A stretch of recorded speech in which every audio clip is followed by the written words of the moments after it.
Good morning, everybody. We're going to go ahead and get started on this hot, humid day here in D.C. So thank you all for joining us for today's briefing of the 2019 PCPCC Evidence Report. To those of you in the room, and of course we know that there are many of you that are signing on via the webcast. This is the 8th evidence report that the PCPCC has released, and it has some deep implications for multiple stakeholders, and that includes state and national policymakers, researchers, health plans, employers, and patients. I am Jill Hummel. I am the President and General Manager of Anthem Blue Cross and Blue Shield in Connecticut, and I have the honor of serving as the Chair of the Patient-Centered Primary Care Collaborative, the PCPCC. Founded in 2006, the PCCCC, which is a mouthful to say, as you can see, I can't do it very well, is a nonpartisan, nonprofit, membership-based organization with the mission of advancing a healthcare system that has at its foundation strong primary care and the patient-centered medical home. We attempt to achieve this vision through multiple levers, which includes policy and advocacy, research and dissemination, as well as convening, and I think you're going to be seeing all of those levers at work today. I am so pleased to welcome you here today to this year's briefing on investing in primary care, a state-level analysis. With respect to today's program, you're going to hear about the research results from Dr. Yalda Jabalpur, as well as from Anne Grinder. Yalda is with the Graham Center, and of course, Anne is with the PCPCC. Their review of the results will be followed by two incredible panels that will discuss the implications of this groundbreaking research. Before I offer some framing remarks, I do want to extend some really important thank yous. First of all, we really want to thank our executive members. You are the heart and soul of our organization, and we cannot thank you enough for your engagement with our organization as well as your commitment to advancing primary care. We also want to thank the Graham Center. This report would not be possible without the Graham Center's support. They've supported us for many, many years. And I also want to give a particular shout out to Chris Kohler for his leadership in advancing primary care. As many of you know, he has been a champion of this cause for many years in many different roles, whether health plan executive, regulator, now CEO of a foundation. And as I was thinking about my remarks, it came to me that he has been both consistent and persistent. So we thank him for that. Turning to the research, this study adds to the growing body of evidence, and I don't think was, unfortunately, not a surprise to many of us, that as a percentage of overall spend, our spend in the United States on primary care is low. But this report did something new. It really dug deeper, and it was the first ever state-level analysis on primary care spend as a percentage of overall spend. And the results were interesting in that we found a lot of variation among the states and also between payers. The study also suggests that when spending on primary care is higher, that outcomes are improved. And while some limitations in the study would not allow us to draw cause and effect, that finding is in alignment with studies that have been published in many peer-reviewed journals. We are excited that we're seeing that this analysis is already sparking discussion at both state and national levels about the appropriateness of what we spend on primary care in this nation. That said, let us be clear that we recognize that this is just an initial look at these critical issues that deserve much more attention. It's really important that we understand the root cause of why that proportion of spend is so low if we're going to develop thoughtful and meaningful policy and payer solutions in order to leverage primary care to improve population health, reduce health disparities, and of course, importantly, curb costs. So for instance, as I thought about this report, some of the questions that I had, and I know others share, is the low percentage of spend a reflection, a true reflection of our quote-unquote investment? Or is it more of a reflection of how and where care is delivered based on the prevalence of primary care or specialty care in a market? Or is it a symptom of other payment changes over time? Or is it a combination of all of the above? Going forward, we really want to see additional research to answer these questions. So ideally, a follow-up study would include claims data, perhaps from all payer claims databases at the state level, in order to capture that actual state-based claims data, and also find ways to account for those payments that are not captured in claims data. We know they exist, whether it's capitation, shared savings, pay for performance, bonuses, other value-based methods that aren't reflected in claims data. It's really important that we capture that. In addition, ideally, as long as I'm on my wish list of things that a follow-up study will continue, we would like to understand provider payments at the state level, and importantly, changes in those provider payments over time and how that might have impacted the proportion of spend. We'd also like to understand concentration of primary care and specialty care in different markets, as well as the health of the population, demographics, and other factors that we know are probably influencing the results.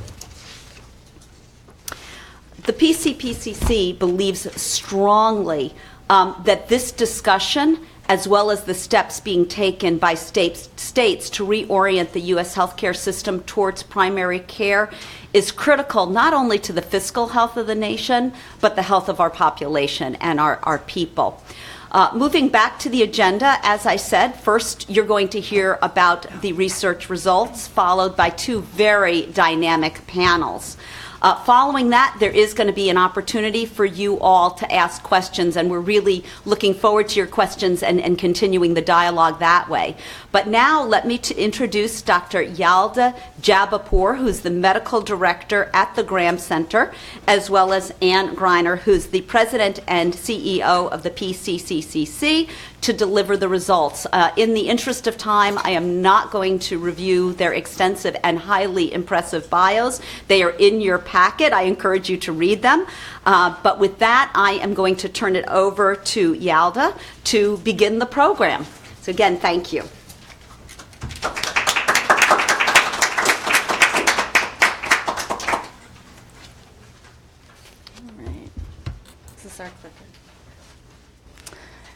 Hi everyone, I'm Yalda Jabapour. I'm a practicing family physician, most importantly, but also medical director at the Robert Graham Center. I'm here to present some of the results from this year's PCPCC report. For the interest of time, I can't present all of the results, but I do encourage you all to look at them all. They're very interesting. I wanted to give, first of all, let's see if I can do this.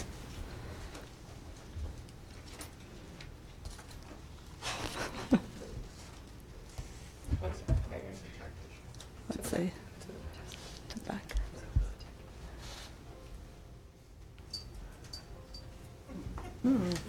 It's making a sound. It's just not. It's just not moving. There we go. All right. So I wanted to thank our entire study team for putting this together, particularly Anu Jetty. She couldn't be here today. She did all the analysis that I'm actually presenting to you today. So we really wanted to make sure she got the credit for that.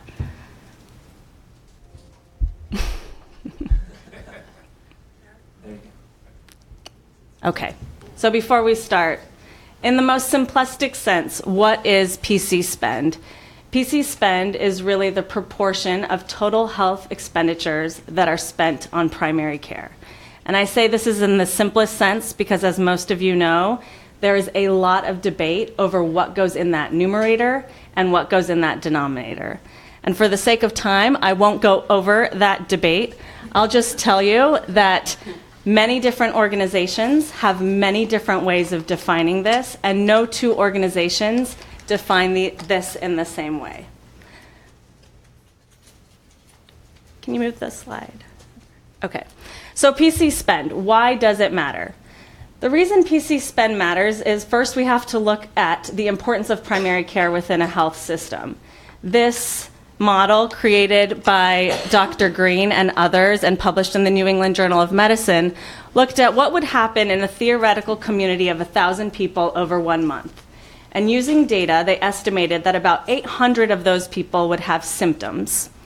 About 200 of those people would visit a physician's office for those symptoms, half of those being at a primary care physician's office. Only about 13 would visit an emergency department, and only about 8 would actually be hospitalized. So a large proportion of our care actually happens within the confines of primary care. Next slide.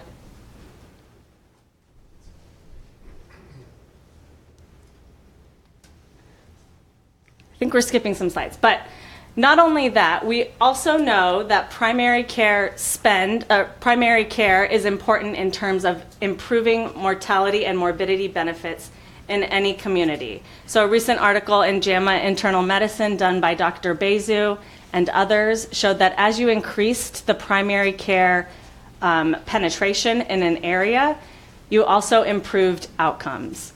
So we have these two things. We know that a large proportion of our care happens within primary care. We also know that increasing primary care improves outcomes. Yet, we only spend about 5 to 7% of total health care expenditures on primary care. And this disconnect between how important we know primary care is and how much we actually invest in it is why we need this new measure of primary care spend. Primary care spend, in its essence, is a measure of the primary care orientation of any system. And also, as many have said, if you can't measure something, you can't improve on it. So it's very important that we're able to measure primary care spend. Go ahead, next slide. And why does it matter that we look at this on a state level in particular? Well, a lot of countries and the United States themselves have looked at this on a national level, but states are starting to have legislation, laws, regulations to look at this within their own state and increase the PC spend within their own state. And if they don't have any benchmark or metric or know what their neighboring states are doing, it's hard for them to do so. So our analysis was to analyze state-level primary care spend. We wanted to look at primary care spend by age, gender, and payer type. And we wanted to begin to explore associations between primary care spend and healthcare outcomes. To do this, we looked at the Medical Expenditure Panel Survey to calculate primary care spend. The Medical Expenditure Panel Survey is a national survey that samples civilian and non-institutionalized populations, and it provides nationally representative estimates of insurance coverage, healthcare utilization, and expenditures. And many people have asked this. How can you actually get expenditure data from a survey? Patients can't remember how many times they actually visited a doctor's office, let alone what they were billed for that doctor's visit. Well, MEPS, the Medical Expenditure Panel Survey, or MEPS, actually does a pretty sophisticated job of sampling these individuals. So they collect data from two sources, respondents or the patients, and some of those respondents, providers. The respondents are actually given a packet so that they can prepare for the MEPS interviewers coming to their house. They're asked to collect their data from their doctor's visits. They're interviewed 5 times within a 2-year period. Any missing data is supplemented by their providers, and a subset of the MEPS respondents also have their providers interviewed for validation. In addition to that, data is imputed based on known regional costs. So what measures did we want to look at? Well, we wanted to look at PC spend, obviously, for all 50 states as a national average, and also for the 29 states that we have access to. And I say the 29 states that we had access to because 21 states had sample sizes that were so small that we were unable to actually obtain the data from MEPS. So when we looked at PC spend, we looked at it in two different ways. We defined that numerator of PC spend two different ways, PC narrow and PC broad. When we looked at narrow, we included all expenditures for providers that included family physicians, general practice physicians, pediatricians, geriatricians, and internists. And for our broad definition, the numerator included all those physicians as well as NPs and PAs, psychiatrists, non-physician mental health professionals, and OBGYNs. And then we also wanted to look at three different outcomes. The outcomes we looked at were any ED visit, so the percent of the population in the state that visited the emergency department, the percent of the population that had at least one hospitalization, and of those hospitalizations, which ones were preventable by good outpatient care. We called those ambulatory care sensitive hospitalizations. And for our analysis, we essentially looked at PC spend as the primary care expenditures on the top and total health care expenditures in the denominator. So the numerator differed based on whether we were using the PC narrow definition or the PC broad definition. The denominator was just all healthcare expenditures found in MEPS, and this included office-based outpatient visits, hospitalizations, ED visits, prescription medications, vision and dental care, home health care, devices, and medical supplies. And just a word about the 21 states that we could not include. They are listed here. Some observations about these. They're mostly rural states. They are in the Midwest and mountain region for the most part, but they are the 21 least populated states in the United States. So you can imagine that their PC spend might be different than what we're finding for the other 29 states.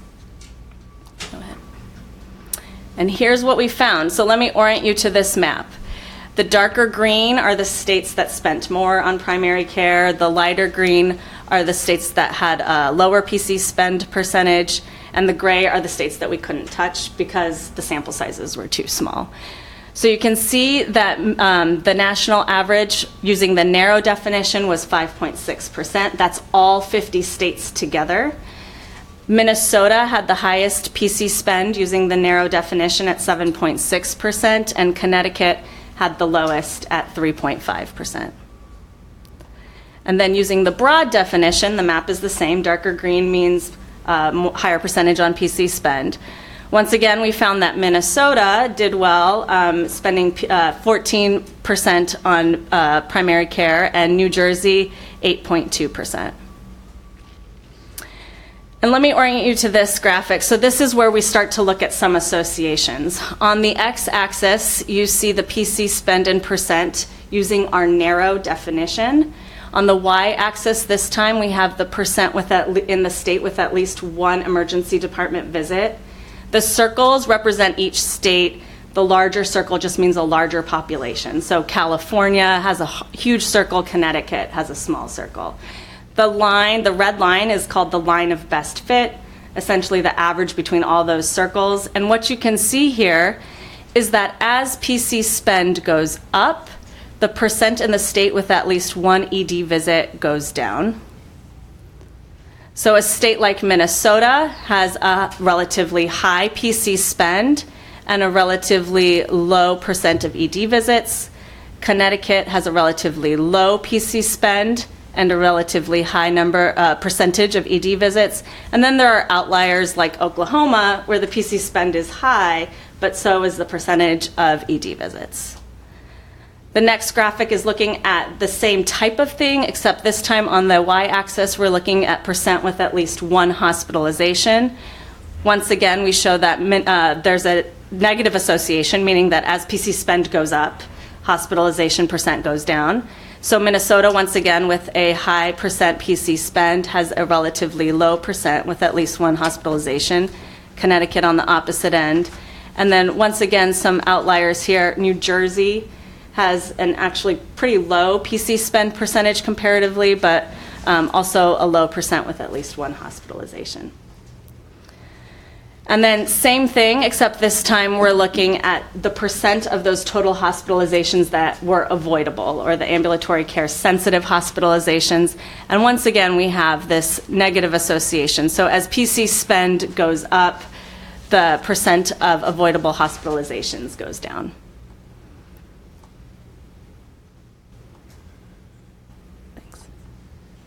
So there are some limitations to report here. One is that this is all self-reported data, so it's subject to recall and reporting bias, though as I said in the beginning, MEPS actually does a pretty good job of decreasing this recall and reporting bias by preparing the respondents.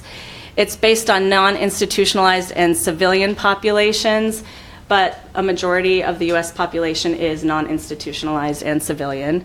Some expenses are imputed based on regional costs, but actually using our MEPS data, our national PC spend was in line with what others have shown using claims data, so they do a pretty good job of that. PC spend in this analysis was not adjusted for age, gender, payer, and other confounders, so that is something that we need to do in the future.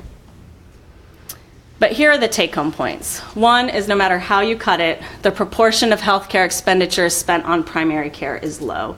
Using the narrow definition, the highest state only spent 7.6% on primary care.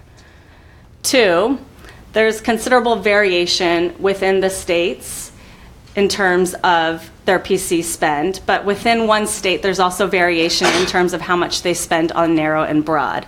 So you can see that we went anywhere from 3.5% to 7.6% using the narrow definition, 8.2% to 14% using the broad definition.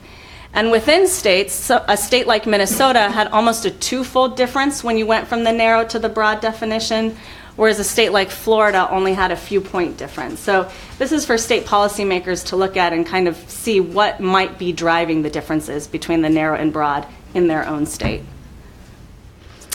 And discussion point 3, which we think is an important point, there is a negative association between PC spend and utilization. So as PC spend goes up, utilization of expensive services such as the emergency department and inpatient goes down. This is, as Jill said, association. That's no causality. And we have to remember that this is just a ratio. So anything that inflates the denominator will naturally take the PC spend down, but it doesn't mean that in absolute senses that state is not spending a lot on primary care. Despite the fact that this is an association, once again, as Jill said, this has been backed up over and over again in the literature where it's been shown that increasing primary care in an area leads to better outcomes. And I think this analysis probably brought up as many, if not more, questions than it answered, and Jill responded to some of those questions, but these are some things that we've been thinking about. So how do the demographic characteristics of a state impact PC spend? We know from national data that those under the age of 5 have a higher PC spend than those over the age of 65. So in a young state like Texas, how does that affect their PC spend compared to an older state like Florida? How does the payer mix in a state impact PC spend? What does the PC spend in those missing states? Those 21 missing states were different from the 29 that we could look at. So how will the PC spend differ there? Are there associations between PC spend and primary care delivery models in states? So states with robust patient-centered medical homes, CPC states, what are the differences there? What is the right PC spend? I think this can be debated. Is it just more? Is it double? We're not sure, and this analysis doesn't really answer that. And if we do increase PC spend in states, how are we going to invest that money? But the bottom line is that the PC spend is low in the US when compared to other nations, and also just when compared to the fact that primary care is so important. PC spend varies across states, and data does suggest that higher PC spend is associated with lower inpatient and ED utilization. So I know that was a lot. I'm here to answer questions afterwards, and you can always email me as well. Thank you very much.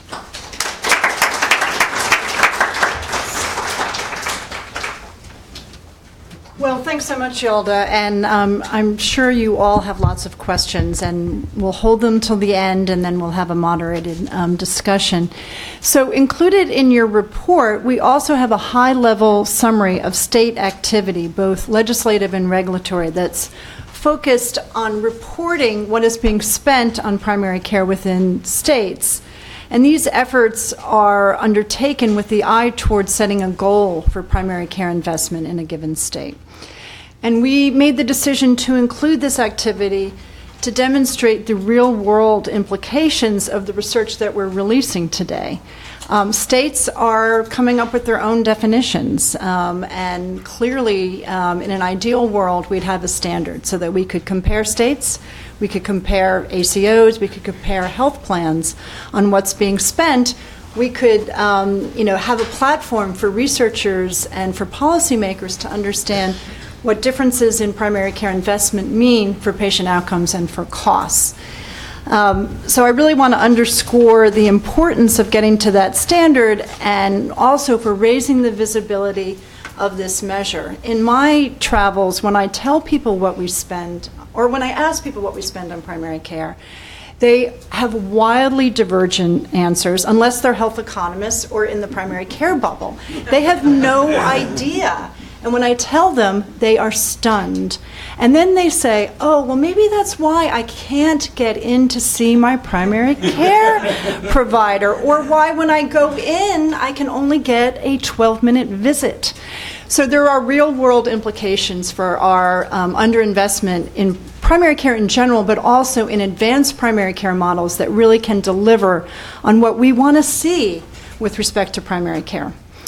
So, turning to the states now. Unlike on the federal front, state leaders have to balance their budgets every year. And a big part of their budget is healthcare. So they're very motivated to try to figure out how do we reduce our costs at the state level, and how do we improve the health of our population. A healthy population is attractive to employers that might decide to locate in our state. Increasingly, states are seeing that a strategy focused on investing in primary care it makes a lot of sense.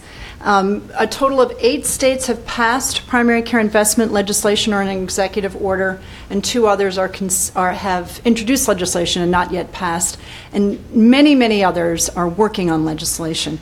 It was a banner year in 2019. 7 states introduced legislation and 5 passed primary care investment legislation. They took that first step to begin reporting what they're spending on primary care and begin to understand the implications. Those states are Colorado, and we're going to hear from them today, Maine, Vermont, Washington, and West Virginia. 2 states have already set benchmark levels for primary care investment. Rhode Island, and Chris Kohler drove that when he was commissioner in Rhode Island, and Oregon. They passed a bill in 2017 to get to 12% investment. Setting targets focuses everybody's attention. Not only are we going to shift more investment into primary care without growing the pie, so total healthcare investment stays as is, and that really has been the focus of these states' efforts. But also, what are we going to spend it on?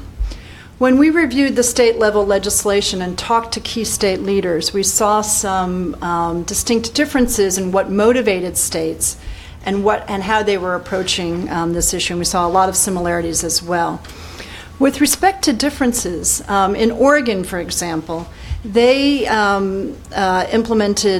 they passed legislation in 2017 unanimously. No one voted against this legislation because they had a 10-year experiment with patient-centered medical homes, and they could demonstrate for both their state employees and for Medicaid how they were able to improve population health and reduce costs.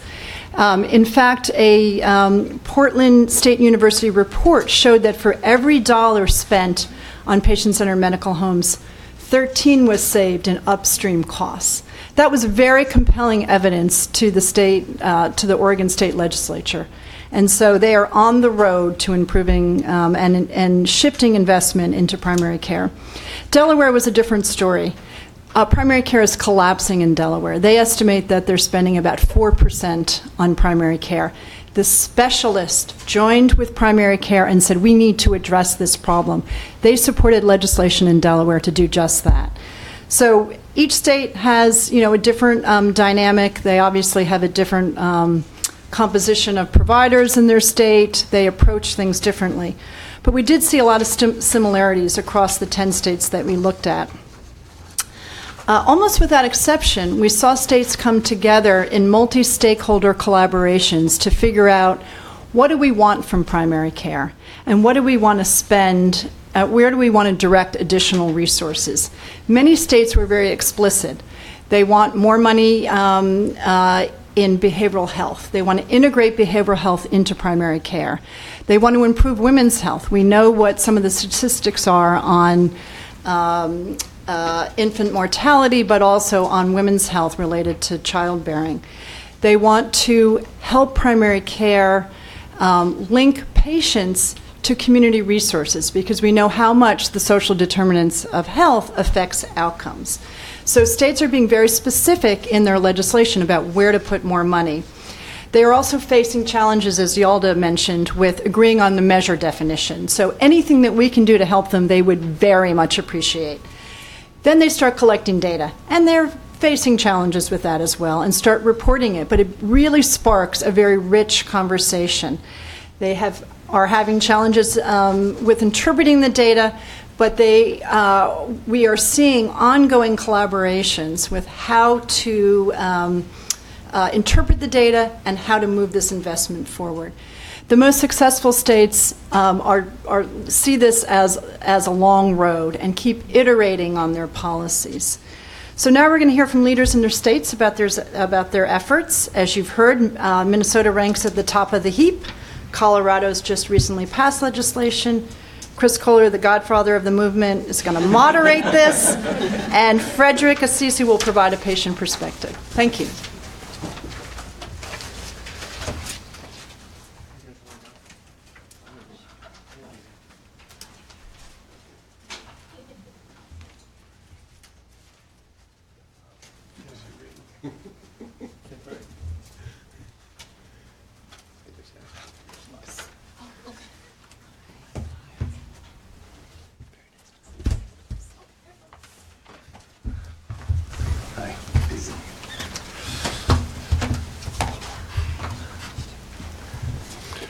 Thank you very much, Anne. I don't know about the Godfather thing, but we all did the mambo to make it up around here.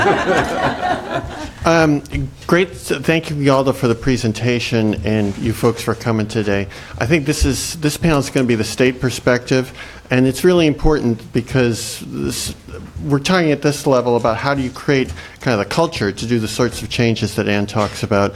Then we're going to get the payer perspective on the next panel. I want to underscore what Anne said, that primary care spending is not the silver bullet, but it is a way to change the conversation to get people to focus on where the evidence is. And I think you're going to hear from that from all of our panelists. So we're hoping to make it through 2 rounds of questions with our distinguished folks up here. Frederick, I'll warn you that we are outnumbered by the pediatricians, so we say things about kids at our peril. But we'll proceed. Claire, I want to start with you. You get to be the star pupil because you're from Minnesota, the Institute for Clinical Systems Improvement. And I want to kind of tee up, Yalda was very careful. She's a health services researcher. She says association is not causality. And so, or causality is, correlation is not causality. That's what we say. But I want to explore a little bit what happened in Minnesota. Did you guys collectively, and remember, this is Minnesota, so I heard someone from Minnesota say, remember this quote, "We care more about you than you care about yourself." Did you guys start with this focus on outcomes and discover that you needed a strong primary care infrastructure to do all that? Or is this part in the water that we're committed to the characteristics that Yalda talked about and that produce the kind of outcomes that you can brag about? So that's a very interesting question, and I want to thank the PCC for doing this research. This is really very interesting, and over the last couple of weeks since I got a preview copy, I've been asking my colleagues in Minnesota, what do they think about what were the factors that are making this, helping us see this? And I don't think it's a chicken and egg problem to some degree, right? And so I've gotten a number of answers of what people think are the most important things. I think the first is our business community. Our employer community for many years has been advocating for primary care. In fact, my organization grew out of the employers asking the medical systems to say, can't you do something to support primary care with the evidence to know what to do is the right thing for their patients? And that was 25 years ago. So our employer community definitely is bought into this. The second factor that I heard a lot about was actually our education community. We have 2 medical schools in Minnesota, and the University of Minnesota has a very long history of supporting, in particular, family medicine, and that family medicine really needs to integrate into communities. Our other medical school is the Mayo, and you would think they would be training a lot of specialists, and they do, and they train a lot of primary care physicians. And interesting thing about Minnesota is people from Minnesota stay in Minnesota. So people that train in Minnesota stay in Minnesota. So we have a good pipeline of primary care physicians to call upon, which is different than some states have. The third factor I kept hearing was about our state legislation.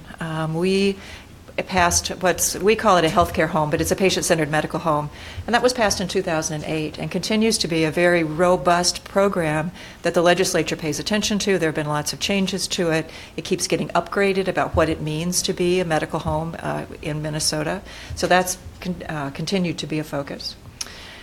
Another thing that I do think is a little bit different about Minnesota, I think everybody has those pieces. A piece that we have that a lot of you don't have is publicly reported measures. And for over 10 years, we have been reporting measures on outcomes, and not utilization outcomes, but actually care outcomes. So diabetes, cardiovascular disease, depression, and all of these are reported at the primary care clinic level. That's how patients are assigned, is where their primary care is.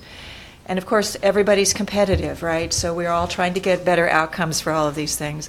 And it's recognized that primary care has a huge role to play in all of those chronic diseases.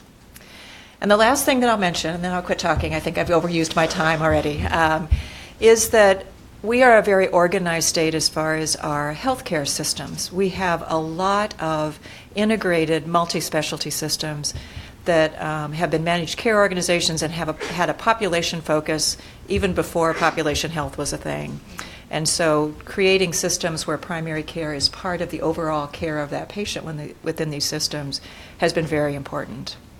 So I think all of those things take leadership. So we've had leadership from all these different sectors for many years that have understood the importance of primary care in the medical system.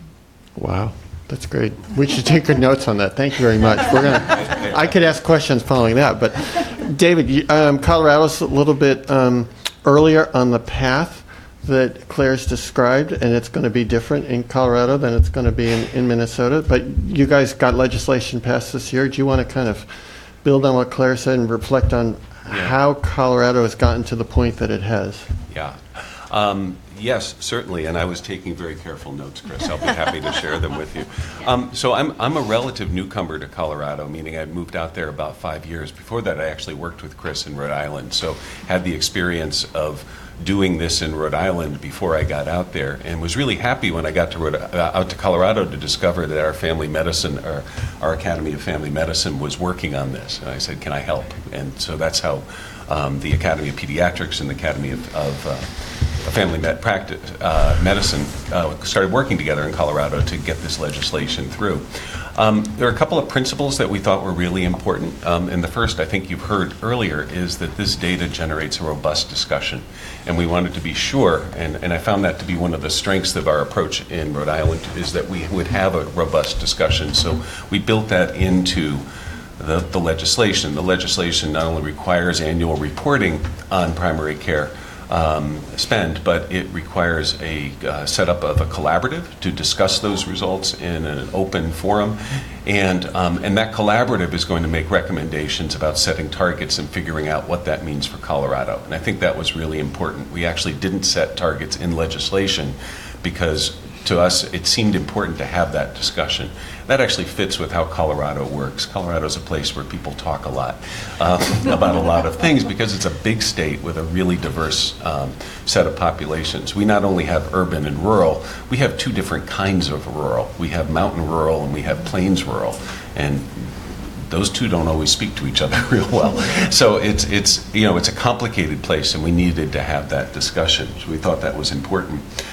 We convened a lot of stakeholders to have discussions around that. I think that was a real important part of the process, and I think that's reflected in the 2 years it took us to get this bill through. We actually tried a year ago and did not get it through at that time, and I think got a stronger bill out of that process by taking that long view and working on that.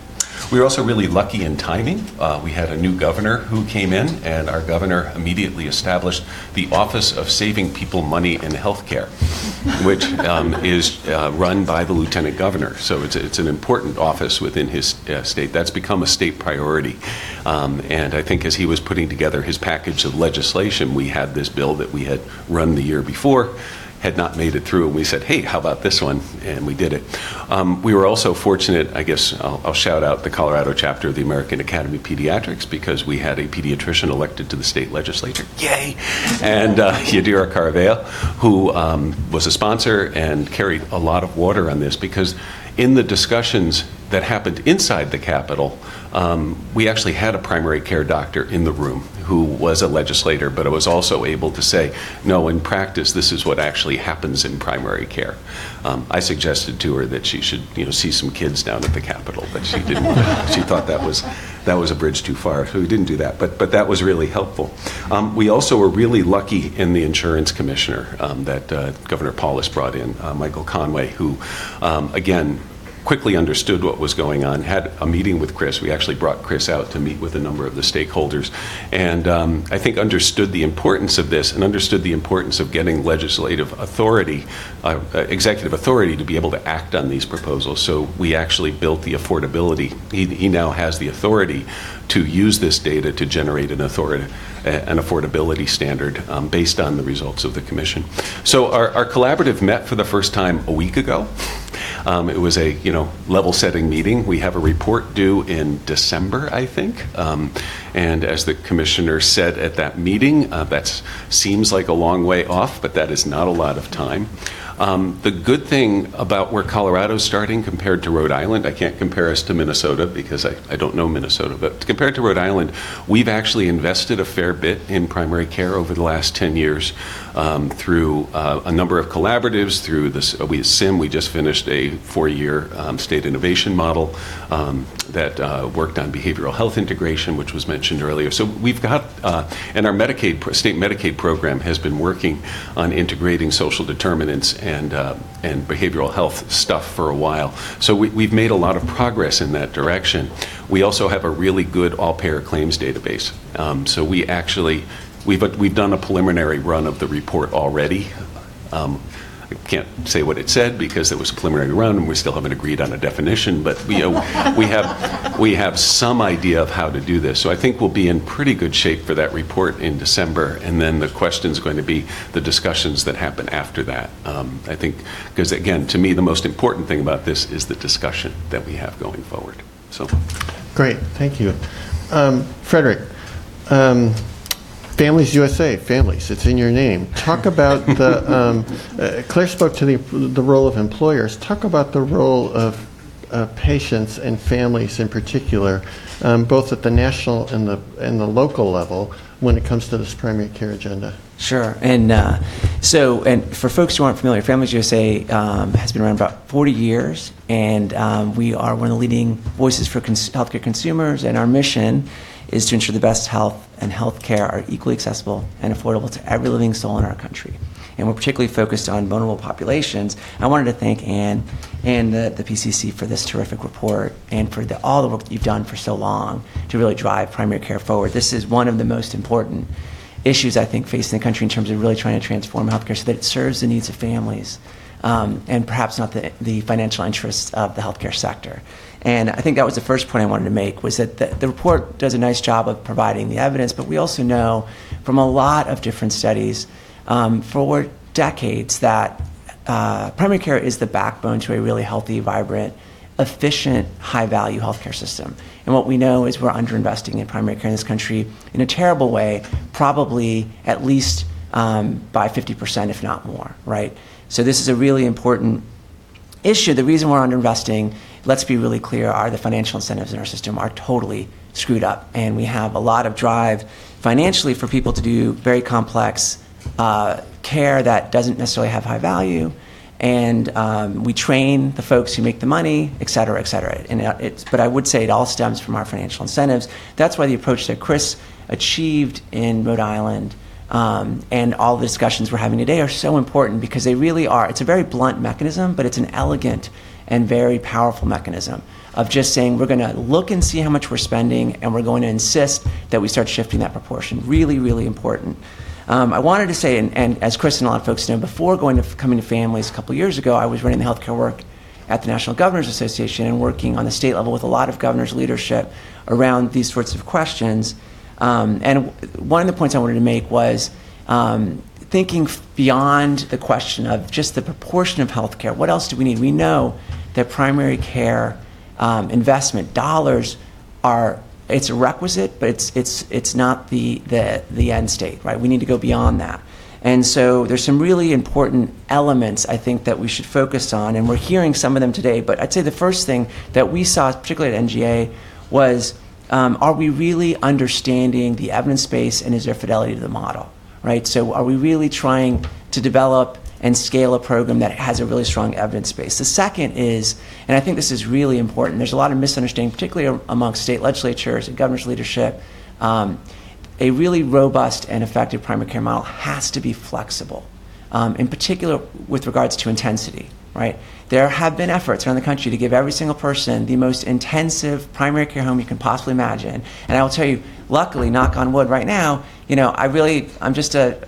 don't really have any healthcare problems, right? I need to have a connection to a medical home, but I don't need the kind of intensity that other folks with complex healthcare needs have. So I'd say that's another really important piece.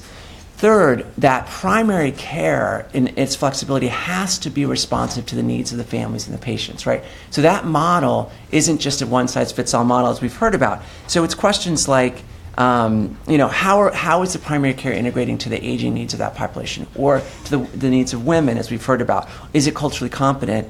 And then probably one of the areas that we're seeing the most excitement right now around the states is this question of behavioral health. And how is primary care really integrating well with behavioral health? What we saw at National Governors was that there was an enormous opportunity to reduce spend and change the trajectory of people's lives through a real focus on the intersection of behavioral health and primary care. It came in two flavors, really simply. The first was, I'm primarily a physical health person, but I have behavioral health needs. So behavioral health is being brought into the primary care setting of physical health. Or the alternative, which is, I'm primarily somebody who really needs behavioral health, but I need my primary care health needs met. And so we're building a system where behavioral health is the center and primary care is fully integrated in that setting. And I wanted to leave you guys with one anecdote that really drove a lot of the passion and the emphasis when I was at NGA around this question, which was, we were doing a lot of site visits around the country to see kind of the leading lights, the most successful models. And we went to visit a small primary care clinic in the Bronx that was run by Montefiore. And this was a clinic that was dealing with some of the most vulnerable folks you can imagine in New York City, a very high percentage of uninsured folks, very, very high percentage of Medicaid patients. And in that setting, we got to meet with some of the primary care docs who were there as they were working to integrate behavioral health into the model. And these are the folks who you literally want to just, I think they should be national heroes. They should be able to get on every plane first. They should be able to get in front of every line. These are folks who go all the way through medical school and then say, I want to go work at that clinic that is just going to deal with some of the most difficult, most vulnerable populations. So this is a pretty driven, passionate group. And what we heard about this this behavioral health integration effort. That's great, but let me just be really clear. I have 1,000 patients every day. I've got 12 seconds to deal with them. So I really felt like, Godspeed to you, but I really don't have time for this, right? And this is from one of the most sympathetic audiences you can imagine. And this one doctor in particular was talking about how she remembers, as this was underfoot, that a mom showed up who was about 7 months pregnant, had received no prenatal care whatsoever. It was her first child. She was very young. And so, of course, right away she activated to make sure that she could take care of this pregnancy as best as possible, make sure that the mom was healthy and could give birth to a healthy baby. And that happened. And then they were coming in for their well child visits. And the doctor, I remember she got very quiet and very intense about this. She said, you know, Frederick, and that baby started coming in and it wasn't thriving. And it wasn't gaining weight. It wasn't as responsive as it should be. And it got worse and worse. And at some point, the light bulb went off for me, and I looked at the mom and I said, "What's going on? You know, why is your baby not thriving? Let's talk about what's happening at home." And the mom said, and I don't have a baby, so I don't really know these stages or anything, but she said, so there's a stage in infant development where they start looking at their hands. It's a marker of development, and as the baby entered that stage, the mom was perceiving that as, in essence, an aggressive act that the baby was flipping her off. And so she was trying to leave her alone, leave her daughter alone.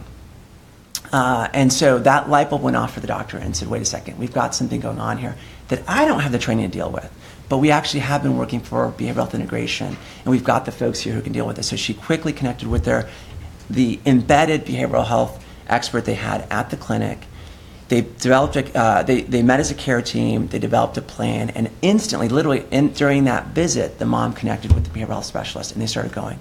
She says within 12 months, first of all, the baby off the charts, thriving like crazy. The mom had untreated severe and persistent mental illness. She had schizophrenia. So they got her in treatment. She eventually got a job, was self-sustaining. The baby's off the charts. And the other thing they discovered was that mom had untreated behavioral health issues in her home when she was a baby, right? So what you're seeing here is not just the mom, us helping the mom, but we're also stopping a cycle, right? And that's the power of really well-resourced, evidence-based primary care behavioral health. We can actually find those root causes, and we can change a whole cycle that's going on in this country and has been for generations. So really think it's incredibly important work, and we want to do everything we can at families to support it. Great. And you're going to get that by spending on primary care, not by spending on a bigger hospital building. Amen. Yes. Let's stop building. All right. Claire, I'm sure you guys are just resting on your laurels in Minnesota. Oh, you got your absolutely. high We're top primary of care the charts. spend. Why should we do something else? You won, you get a prize. There we go. Get a prize. What's the future hold for primary care? You mentioned some things in conversations in prep for this that you folks have your eyes on. Yeah, and I'll maybe kind of put it in the frame that Frederick was just talking about as far as flexibility for primary care, because we, in spite of all our measures, we do a lot of health measures and we come out well on care for different diseases. And yet, if you look at our disparity, it's not as good. We collect routinely and report on race, ethnicity, and language of preference, and our outcomes are reported by that. And we see what I feel is an embarrassing gap in how white folks are treated and folks of color. And so this has really called upon the systems to think about how to be more flexible to serve these populations, because it's not the same. So we're starting to think about using a lot more telemedicine, offering services in different places, healthcare services and behavioral health clinics. A lot of that kind of flexibility, as well as how do we partner with communities that already know how to do this work, right? It's not as if healthcare can come in and solve all social need problems. There are organizations that do this really well, and the healthcare system doesn't interact well. And frankly, this is primary care work to do. Primary care is in the communities. That's where folks come, and that's where these relationships can be built to really start to drive outcomes and improve the health, not just health care, but health care of the communities we serve. So that's a major focus for, again, all of our sectors right now. And David, you get the return on investment question, the kabuki that says, give me the results and I'll pay you the money, as opposed to pay me the money and I'll give you the results. Particularly acute with pediatricians, because you speak the language of the future of the development. Is this laying the groundwork in Colorado for this kind of more future-oriented investment around to make the kind of changes that Frederick's talking about? Well, I think that's the open question, because we haven't decided exactly what we're going to do. But I can tell you one of the reasons that the pediatricians are so engaged in this is one of our concerns is if your focus is on saving money in healthcare, it's really easy to focus on end of life, on things that are really expensive. Kids are not the high costers. We're 25% of the population and 13% of the cost. So that's not you're not going to drive things in that direction. Again, the good news is what you said, is the kind of programs that you have. I actually practice in a clinic that has that. We have behavioral health sitting next to me. When I have a kid like that, I go get them and I go on to the next patient, and then 2 hours later, the behavioral health person is still in the room working with the mother who thinks that they're being flipped off by their child. That's actually real. That happens. And so how to support that, how to build a structure that supports that kind of activity and recognizes the long-term benefits, not just the short-term benefits of this, is I think going to be key to making sure that examples like that children are included in this, that we are focused on child development as well as end-of-life care and as well as diabetes care and chronic disease management. We're at the table to make sure that that happens. And I think our governor is pretty open to that. His other big initiative was all-day kindergarten for free for everybody. So, he gets that. And I think that's going to be our challenge as we move forward, is how do we develop a cost-effective system that invests in primary care, but invests in primary care in such a way that we get long-term health, not just quick financial savings. And then, Frederick, you guys, by the way, thank you. You guys have all adhered to the half hour that we were given here. So we got a little bit of time here. Frederick, we're all on the side of the angels here. This is about, primary care, yay, Bo. But I want you to, either with your Family USA hat or your previous NGA experience, you all to put up a pie. And we don't really want to make that pie bigger. It's already big enough. So we're talking We're talking redistribution here, and I doubt that the medical industrial complex is going to wake up and say, "Oh my goodness, you're right. Here, take our money and spend it on primary care." So, what's your advice to all of us around how to? And I got an idea, by the way. Let me just lead in. In your pillars, what you talk about with the states, I would also include health insurance oversight, speaking from experience. But how are we going to do this? It's redistribution. Yeah. So a couple thoughts. The first is, before I was at NGA, as Chris knows, I was at a place called the Advisory Board Company, which is one of the leading strategic advisors to the healthcare sector. We did a lot of research into this as the new payment models were coming out. And one of the things we found, this is the bottom line, I think, that we all have to get really clear. And there is this dissonance between the way in which the healthcare industrial complex, as Chris beautifully puts it, speaks to policymakers and the public, and the truth of what's going on behind the scenes. And those of us who've been behind the scenes know there's no lack of clarity. This is the economic incentives in healthcare drive the way in which the system responds. So the first thing we have to understand is, if we want primary care to be at the center of the enterprise, we have to make sure the financial incentives actually achieve that. And case in point, what we know is that the average health system or large physician group, and important to say here, most large physician groups are dominated by specialty care. So just because it's a physician group doesn't mean this solves the problem, right?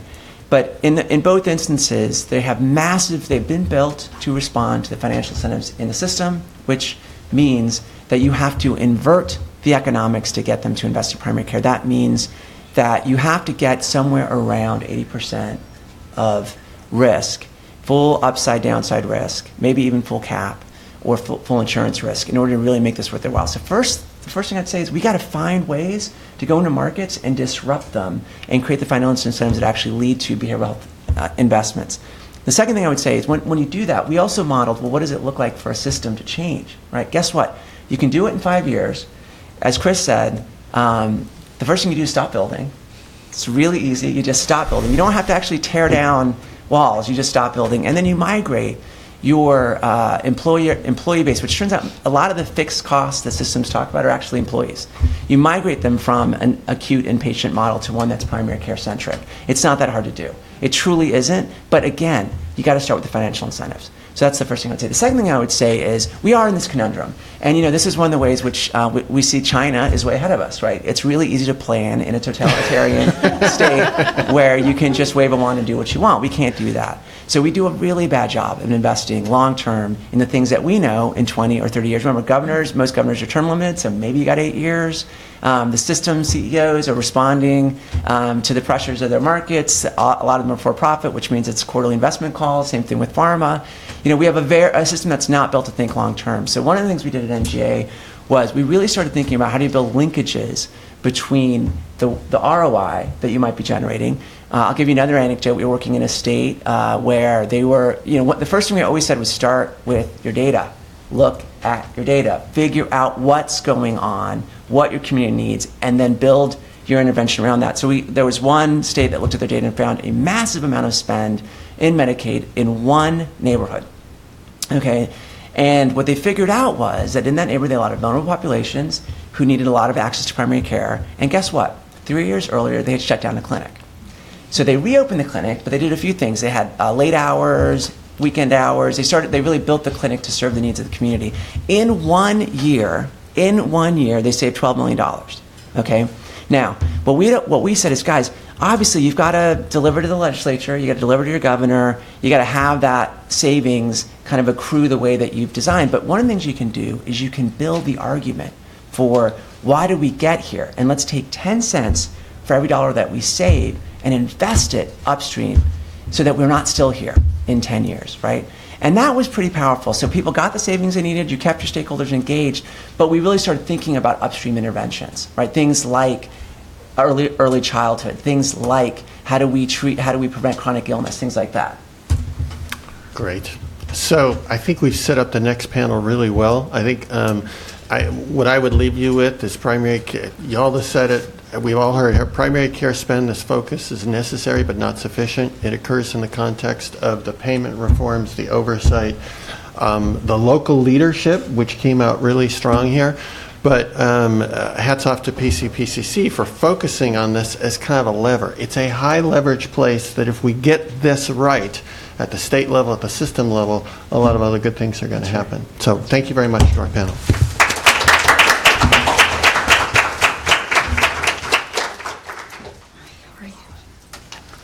Okay, so should we just get going? Everybody ready?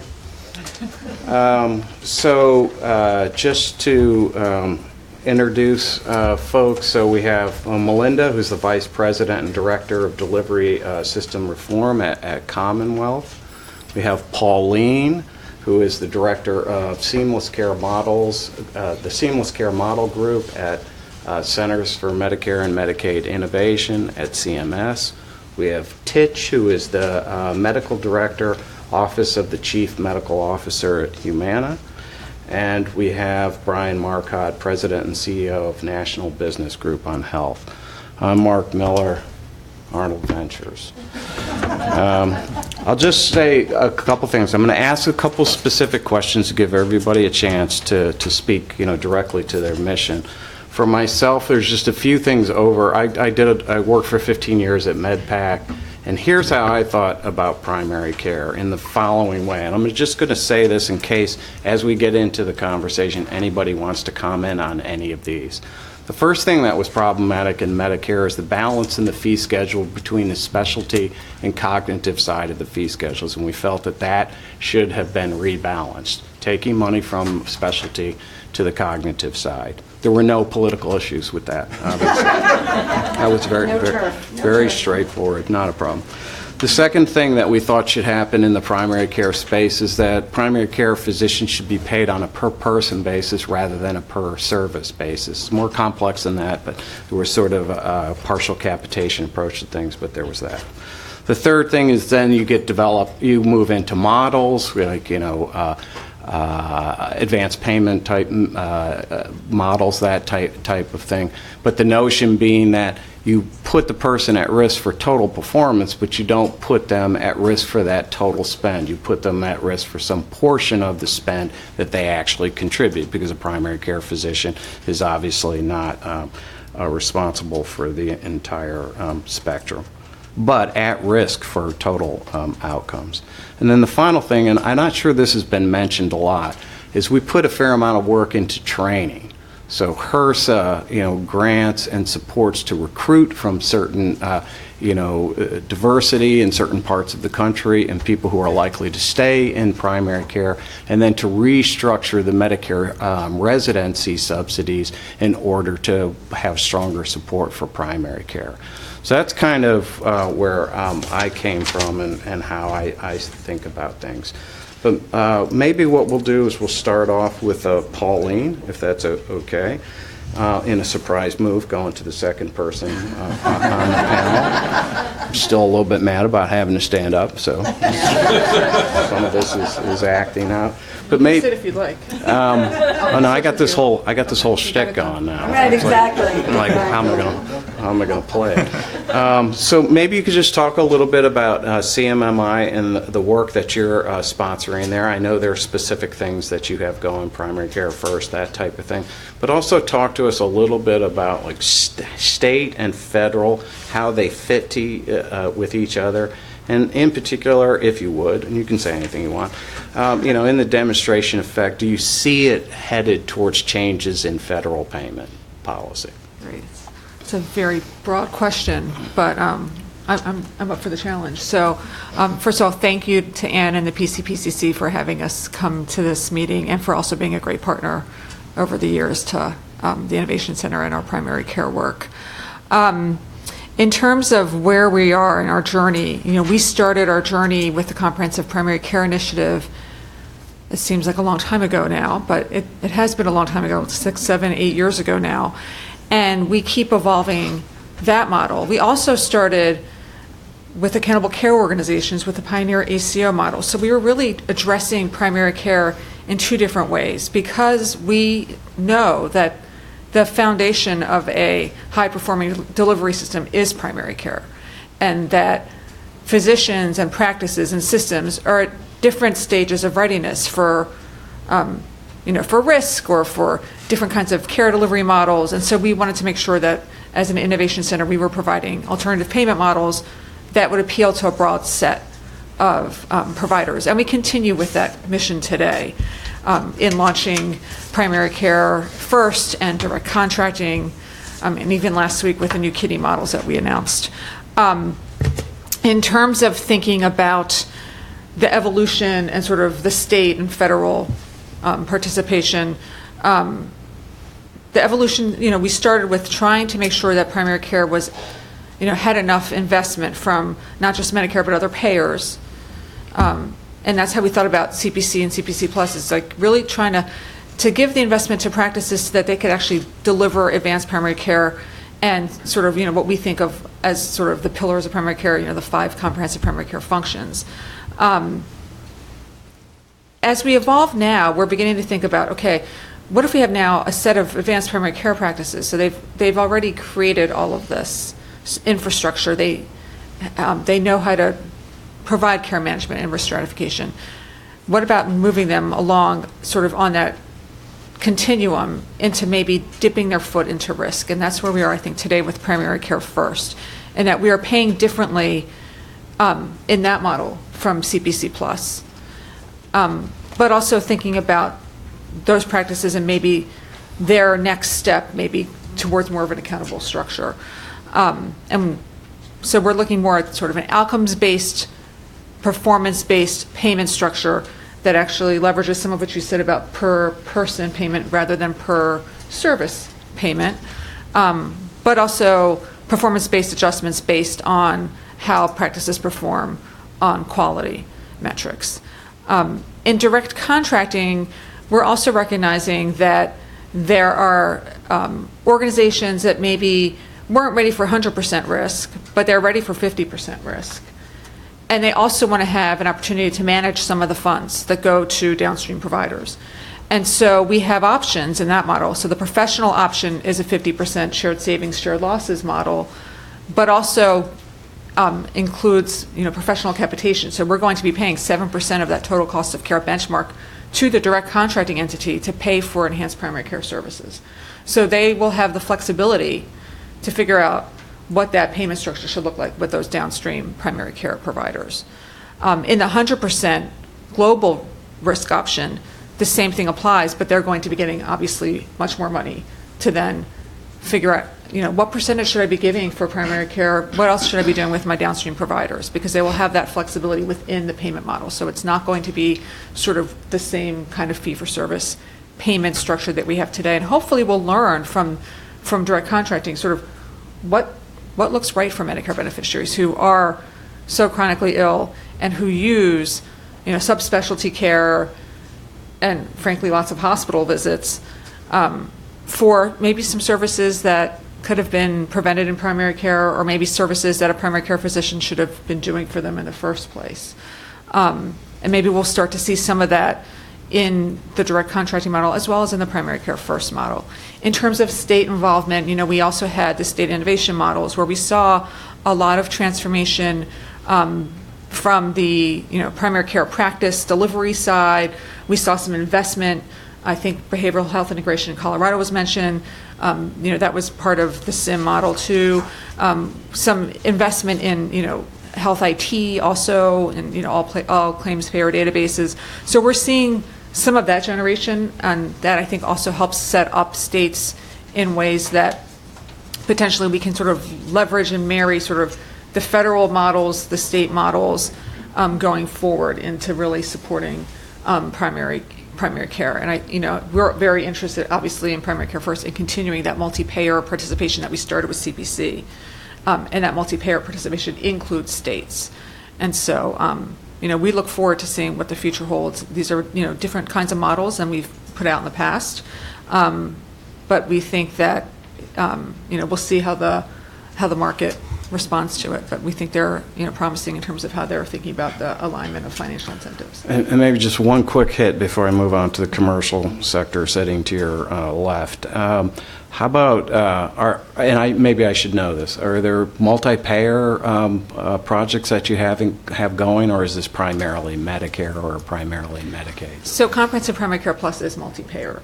And so we went out with a solicitation to invite payers to participate in testing a care delivery model with us and an aligned payment model with us. And we're doing something similar in primary care first, although the process is going to look different in terms of how we're doing the solicitation. So we're going to solicit the practices, then we'll solicit the payers so they know who the practices are that are coming into the model.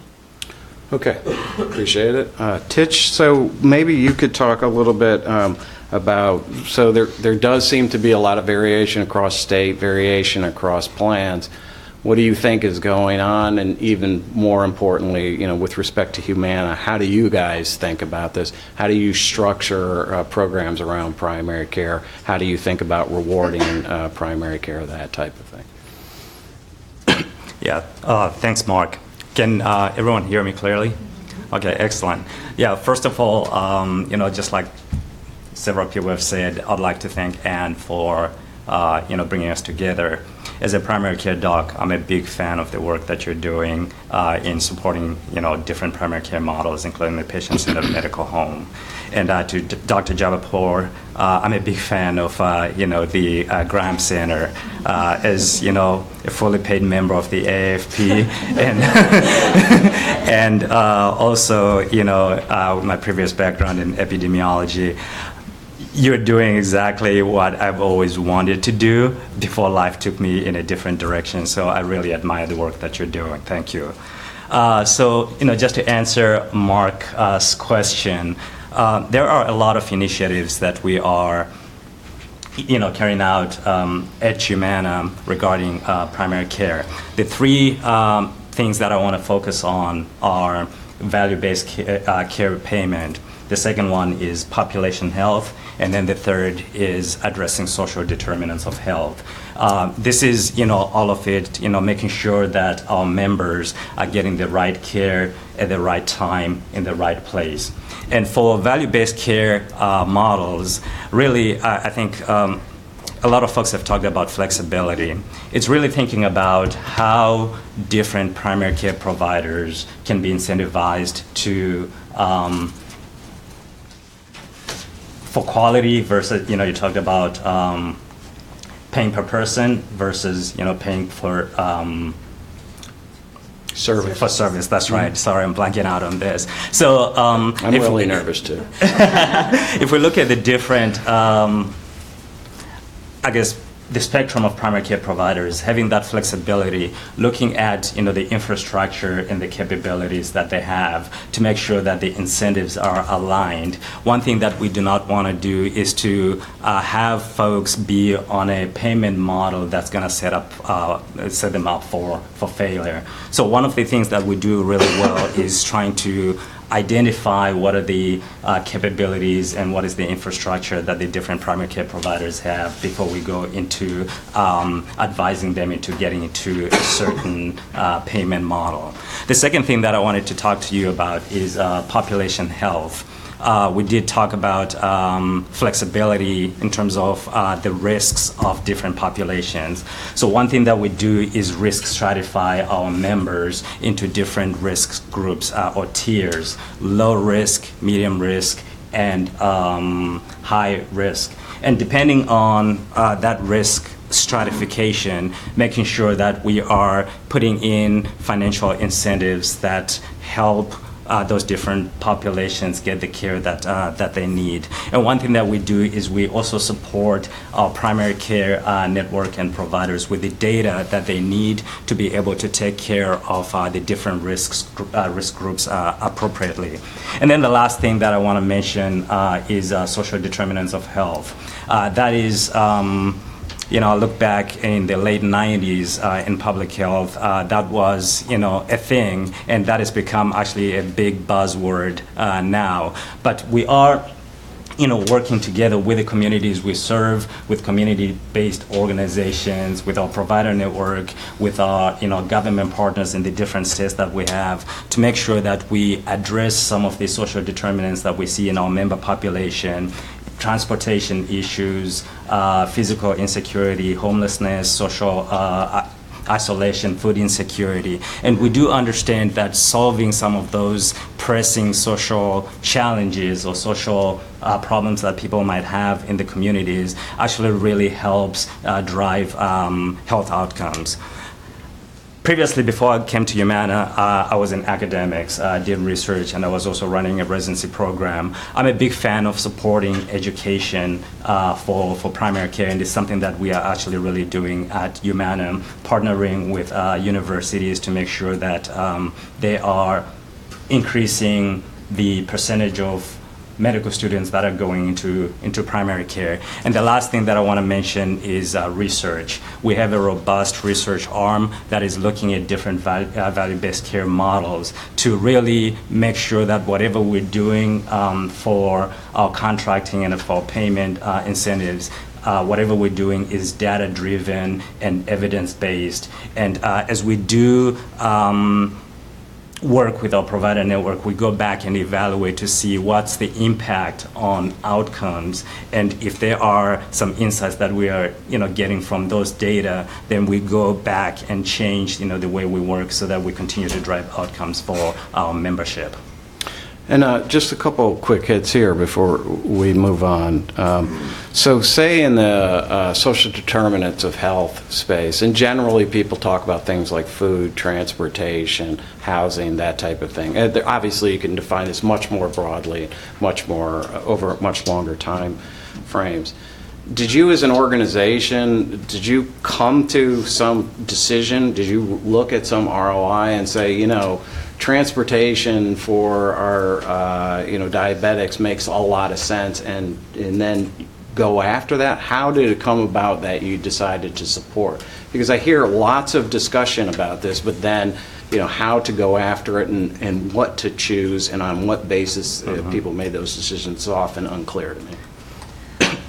That's a really good question. So for our social determinants work, we have an enterprise-wide strategy that's called the BOLD Goal that we partnered with the Robert Wood Johnson Foundation to look at the data within our membership to see what are the biggest challenges that our membership is facing from a social determinant standpoint.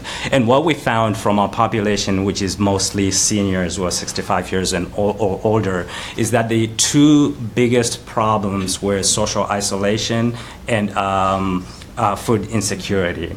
And we did, together with the Robert Wood Johnson Foundation and the community-based partners who are in what we started as our initial bold goal markets, which was, they were determined by the prevalence of social isolation and food insecurity in those communities, but also based on the membership that we had in those communities. So I take New Orleans or Baton Rouge, for example, San Antonio, which were the populations that we worked in first.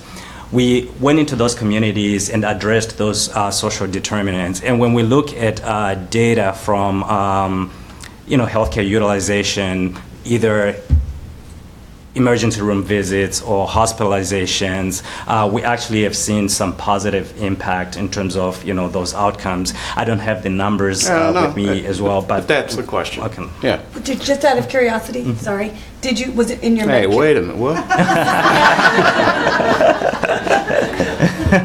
Medicare Advantage? Was that because you says over 65? Was it in your Medicare? Okay, that's all. Sorry. Yeah, it's mostly Medicare Advantage population. If you that's want to do correct. this, you can. And seriously, feel free. Like I don't feel like I have control of the situation at all. So. Oh, now you're going to jump in. Okay. All right. I see how this. Just on social determinants, I mean, what we learned, for like people on dialysis, we learned transportation was a huge barrier. Yeah. And so we worked to get waivers to facilitate transportation for people who were in our kidney model. We're hoping to bring those kinds of waivers into other models. Yeah, at one point we were looking at that, back in the day as well. Brian, so I have a lot of conversations with employers. It tends to be around things like the prices that are being charged by hospitals and physicians. There's low-value care conversations. There's broad value conversations. I don't often end up in those conversations hearing a lot about primary care. And I'm sure it's me. It's my fault, I'm sure. But maybe you could talk about the way employers think about this and how you're trying to work with your insurers in order to... Sure.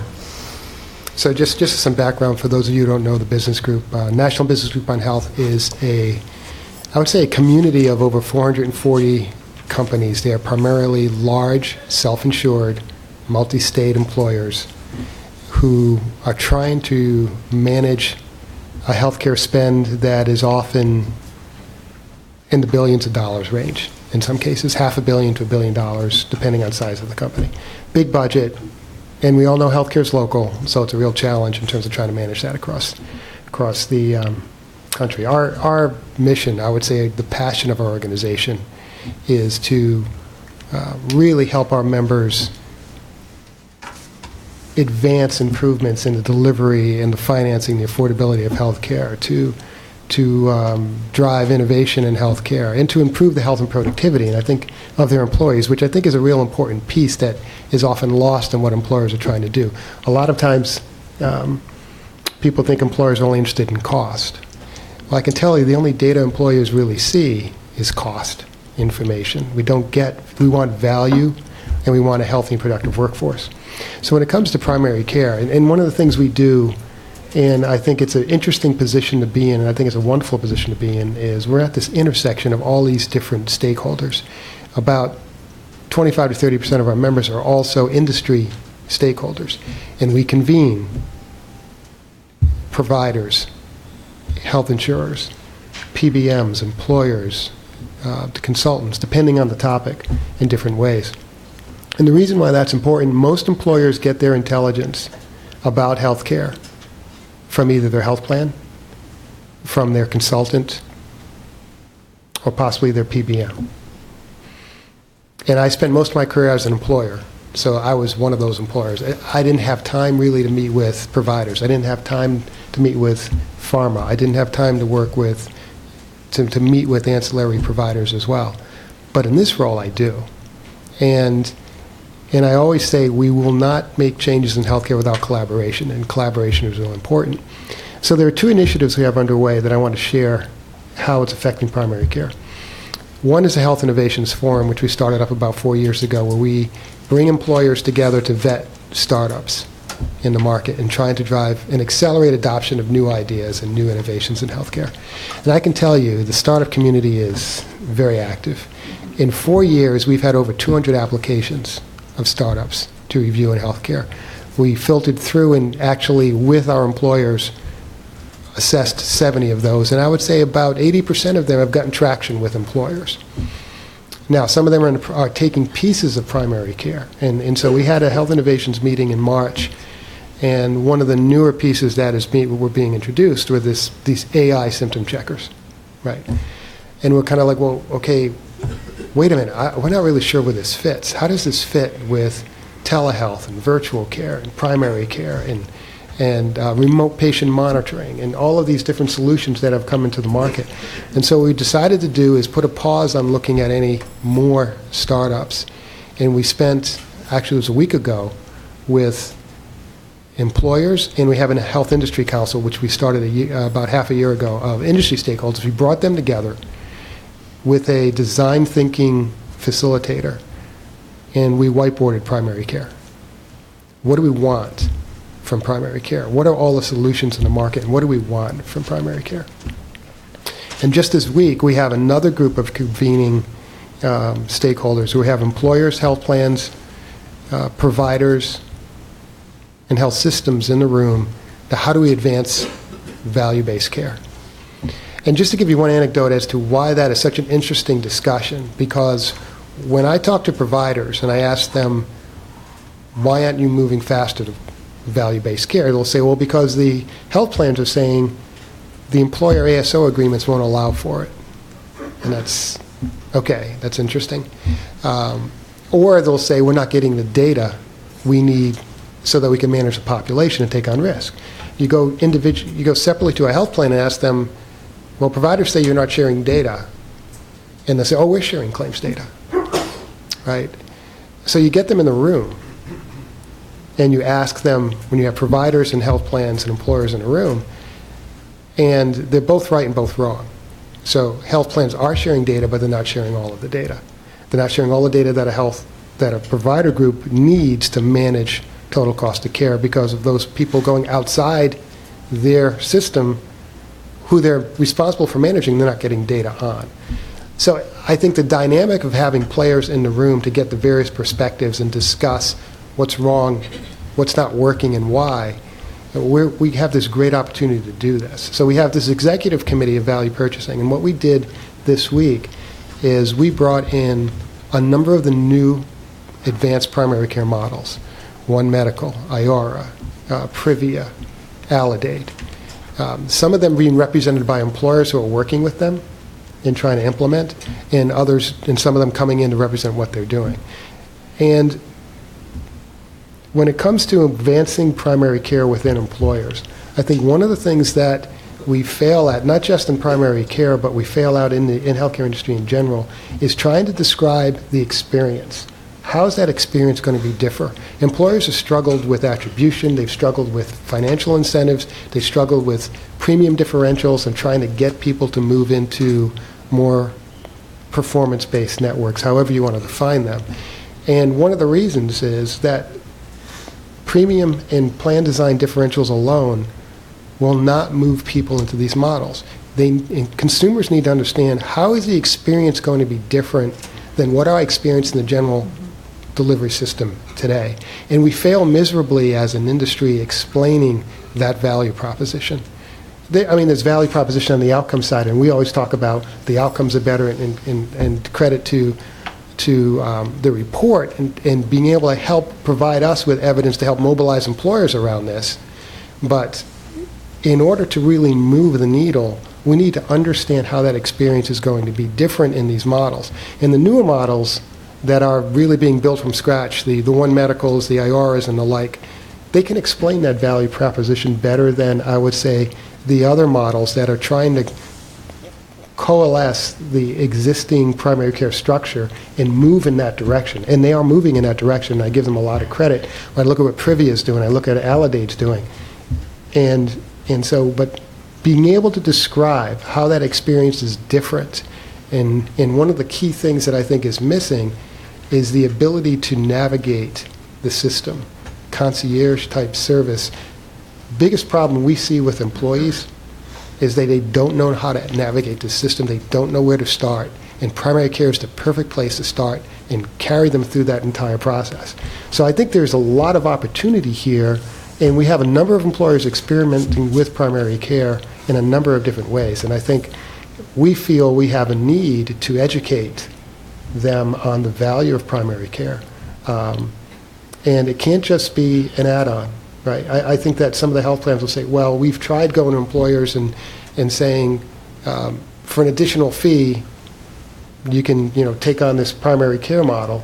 And employers are like, well, an additional fee, why are we paying more when you all tell me that 30% of healthcare is waste? The shift is the right way to go. And I agree with Frederick. The underlying financial model is broken, and we need to move to more value-based models.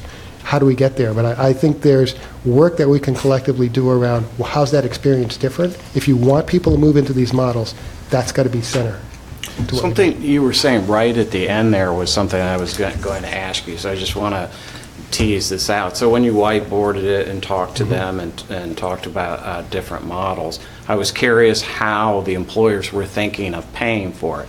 And so you're saying they are actively looking at models that are something, the words may be wrong here, but something that is capitated and that the savings are supposed to pay for this, or they are paying on more of a piecemeal basis. It sounds like they were rejecting the notion of a piecemeal add-on type of. Rejecting it if it's only without any explanation of what you're going to get for it, right? So I think that employers are looking, the DNA of a company is that any decision they make is going to be, there's got to be a business case to support it, right? And so I think the data coming out of the survey, the study really helps with that. But again, when it comes to healthcare, a lot of the data is always cost data. And so it's very hard to sell within an organization if all you have is cost information and you have no idea what that's going to produce on the other end. So there's this a bit of a chicken and egg issue here, but I think the more data that we have that supports the evidence that primary care will lower your cost, and I think employers intuitively believe that, but then it's the second part. So if I can convince my CEO in a company that we should invest more in primary care, and some employers have done this, either by changing plan design, doing the education, but people aren't necessarily moving because of the experience piece. We need to be able to explain to them how that experience is going to be different. So I think there's definitely an interest by employers in moving this direction. We have some employers that are implementing on-site clinics that are integrating behavioral health, near-site clinics with other employers.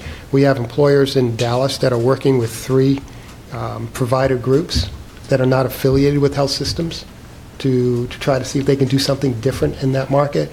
You've got other companies like Boeing who are contracting directly for primary care with organizations like Iora. You have others like General Motors that are working directly with Henry Ford Health System in terms of trying to structure things differently. So I think the challenge is that it's very market specific, right, and it's not scalable. So when you have an employer that's multi-state and they have to pick their poison as to where they're going to go and kind of drive this in a differentiated way than what they're doing in the rest of the country, they can't just flip their whole benefit design and all of a sudden everybody's going to be accessing primary care, right? That's got to make it difficult. Right, and so there's it's where will I get the biggest bang for the buck in terms of focused, and then things line up. I've got willing providers that are coming together in actually taking on risk, have the data and the information to do the care coordination, can articulate what that value proposition is, and then do I have the critical mass to help drive it in that market as well? So you see that, and you see companies coming together as well in certain markets to try to create some of that as well. Okay, so then to Melinda, who has sort of been patient, but is jumping out of her skin. Now, just to be clear, Melinda could talk about a lot of different things, and she does a lot of different work. Here, we're going to start off talking a bit about Medicaid, and so I think a couple of things here. There's Medicaid expansion, There are specific, law changes that were to change reimbursement rate, and then probably about 10 other things that I'm unaware of. And so maybe you could talk about primary care, things that have happened out in the environment, and maybe what effect that they've had. Sure. Or just do whatever you want. Okay, sure. So first, I'm also going to join the chorus in congratulating the PCPCC, acknowledging Chris and Yalda for the work, Chris for funding it, the Graham Center for doing it. And I think it's been years that we've been taught since we've heard about the pioneering work that Chris led in Rhode Island about, kind of primary care spend. I've been to several meetings and workshops about how do we define it? How do we do it international comparisons, domestic comparisons? And so really hats off. You did it. It's not for every state. It's only an association. It's from a survey, and yet still huge, really important, and something that we've been talking about for a long time. So, congrats. So, I think, as Mark said, clearly, when we think about primary care spend, obviously a really big player in any market is the Medicaid program and the Medicaid beneficiaries. So just in kind of direct response to some of his questions around, Medicaid expansion. Clearly, as we expand health insurance coverage, more people gain insurance, they're more likely to go get care. In fact, there are studies that we have funded, for example, that look at states that have expanded Medicaid compared to those that haven't, that find that there's an increase in primary care, that the beneficiaries, the people, have better access to primary care, more likely to have preventive care, have lower out-of-pocket costs, better medication compliance, better health status. And then even those with chronic disease, again, also purporting better health status, better disease management, and a number of other things. So while, the payment and delivery system reform is so critical and important, it really is an underlying assumption is, to really make it work is better health insurance coverage or expanded coverage and also more affordability. So that's just really important. The other piece, really quickly on the Medicaid, it's so funny, not funny, but we're talking about spend, but one thing we're not talking as much about is payment, right? So, one of the, I guess a few people have talked about the misaligned incentives, and Mark also talked about it from his perspective, and MedPAC, but there are at least two provisions, and there were others, but at least two provisions in the Affordable Care Act that tried to address primary care reimbursement. One was in the Medicare program, 10% bonus for 5 years, and then one was in the Medicaid side, trying to get Medicaid reimbursement rates up to Medicare reimbursement rates for 2 years. They wanted to do it for more, but I think when they scored it and OMB and they were trying to keep the cost down, they had to kind of winnow it down to just 2 years. And as a result of, particularly on the Medicaid side, as a result of the short time horizon and the uncertainty about whether, because then it was up to the states to carry it on themselves, then whether or not there was going to continue really had very modest effect. And there haven't actually been really great evaluations, but when I was looking at it very recently, it's just had very modest effect in terms of expanding the number of primary care providers or expanding the number of Medicaid patients or new patients that those providers were taking on. So, decent attempts, but it's important, I guess, to remember that one part of the spend equation is also the payment and the incentive piece of this. I guess the other, I think the other important part in the thinking with a Medicaid lens is how the states are so much in control. Really, they are the purchaser. So they are the equivalent of Brian's, employer, because they work a lot. 80% of the Medicaid population obtains their care through a Medicaid managed care arrangement, but it's actually what, so it's so much about, how they contract with those plans. And so I do think that is why I actually think it was a great idea to organize this report and report these results out at the state level, not just because it's so much variation by individual market, but because there is a player in the state, both the state health insurance program for the employees, but also the state Medicaid program, where we see, and so I think that that's a really important point. And then it's through the states, kind of how they purchase the care from of the managed care plans, and then especially also the more recent Medicaid managed care regulations from a number of years ago, where there is a greater opportunity to send a message, even under without new legislation, but to send, if the state wanted to send a message to its plans to increase the amount of primary care spend, to what kind of quality metrics it's requiring, how it is promoting value-based payment or alternative payment models. And through those payment models, and whether it's like through kind of paying more to a provider that is a patient-centered medical home, plus, or through other kinds of metrics, it would also encourage the behavioral health integration, the social service integration. Medicaid is not going to pay for housing, is not, but there are some states where there's some demonstrations where a lot of really innovative things are being tested, and a number of states, even under the existing managed care regs, are using things like, using a number of ways, creative ways of promoting that integration.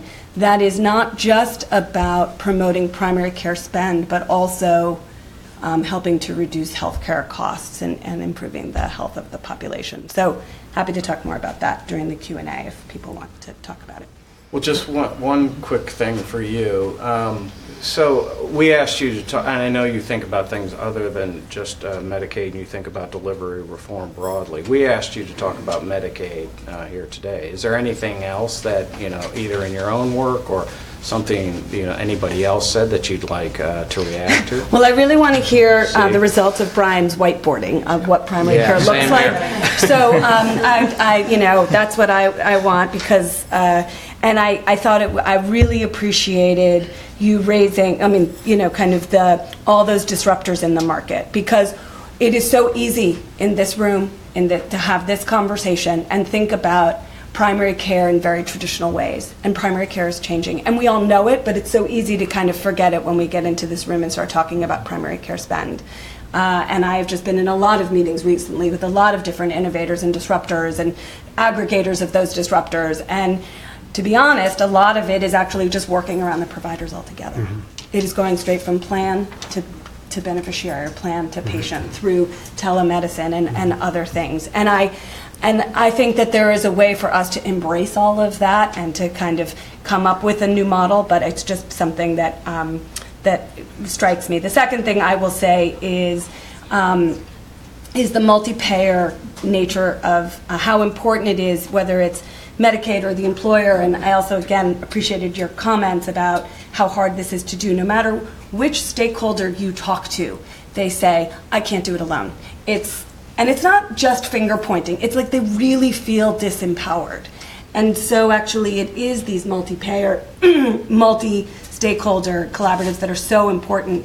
And I was asking Pauline just before this, and in the CPC Plus, there are only actually about 5 or 6 of the 14 that include a Medicaid managed care plan. And so in the beginning, and then I'll shut up, but in the very beginning when the PCC was started in like 2006, and I was there, a lot of the multi-payer activity at the time was commercial and Medicaid.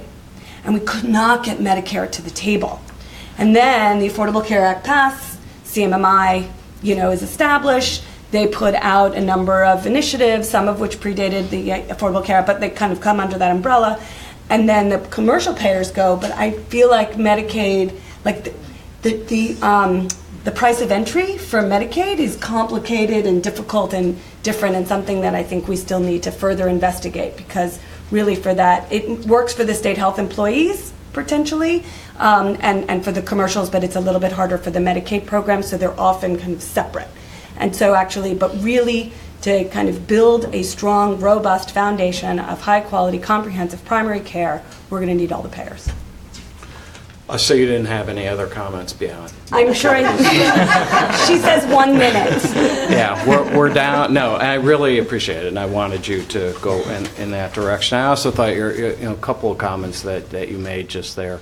The notion that sometimes you have to go past the provider because of the difficulties of just trying to make change, and then also the discussion of what mix of providers, the physician, but as well as other specialties that can complement the physician. But since we are at time, we're at 11:15, I think you want to hold here and then start taking that. Yes, I'm happy to get out of the way. Yeah. Well, I think you come to the table and we leave. Oh, I'm here? Yeah, you get to, as moderator, you get to represent our And panel. there was some good moderating in there. I don't know if anybody noticed that. I just love your deadpan style. That's the part that I always find so amusing. So I'm still up here? Yeah. Oh, okay.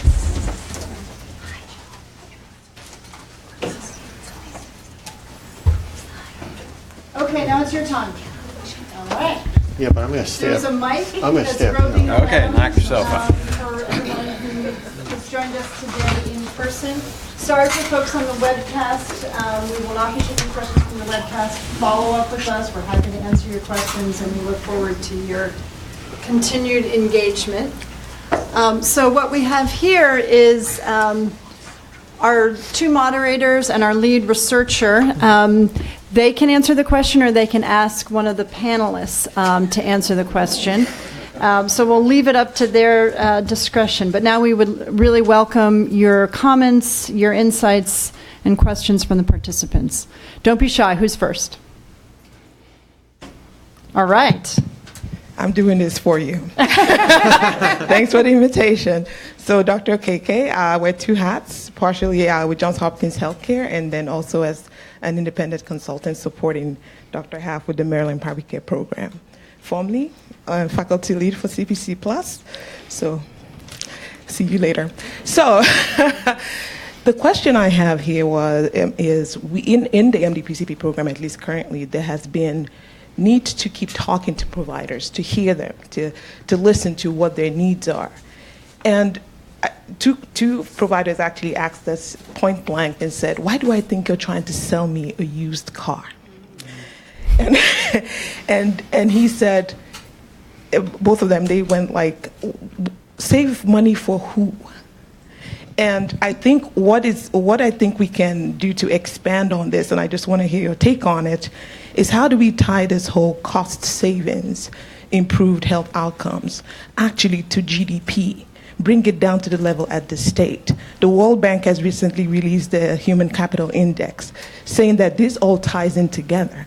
So how do we have the social determinant piece of it, really, right, tied into this so that every gains we make, we kind of connect the dots back? Employers would like to hear that because you're talking about productivity and things like that. So just wondering what your thoughts are around that and how we can actually make this even more impactful in terms of encouraging people to, employees or payers to spend their dollars in the right place. So I'm going to direct that question to Mark. Not sure why he did that. But if I understand the question, and I apologize if for some reason I don't, I mean, and this is going to sound similar to what I said at the beginning about a half hour ago, because I still think what I thought about a half hour ago, which is I think the signal, in trying to connect two things that I thought you said, how you deal with the provider and sort of pull them in, and then how do you connect the dots. And how you connect the dots, I mean, I think it gets much harder, broader, the bigger that you go. But I think, to send the signal to the provider, the first thing is you say, actually the valuation of your service should be changed, particularly for the primary care and cognitive services. I believe that they have, relative to the specialty services, been undervalued. And so if I were an employer or I was an insurer and I was trying to make the case for why I want you to be part of this, the first thing I would say is, I think you should be paid more relative, and I can't see you, so I'm going to stand up.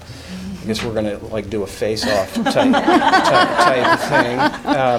So, the first thing I would say is I think your services need to be valued as part of the pie differently. And in Medicare, the idea is the revenue that is being spent over here, some of it would be shifted to the cognitive services, and you would literally change the rates. And that's a statement of value. By the way, I think the back pressure on that is you're also saying to people, you ought to be in primary care because it's valued.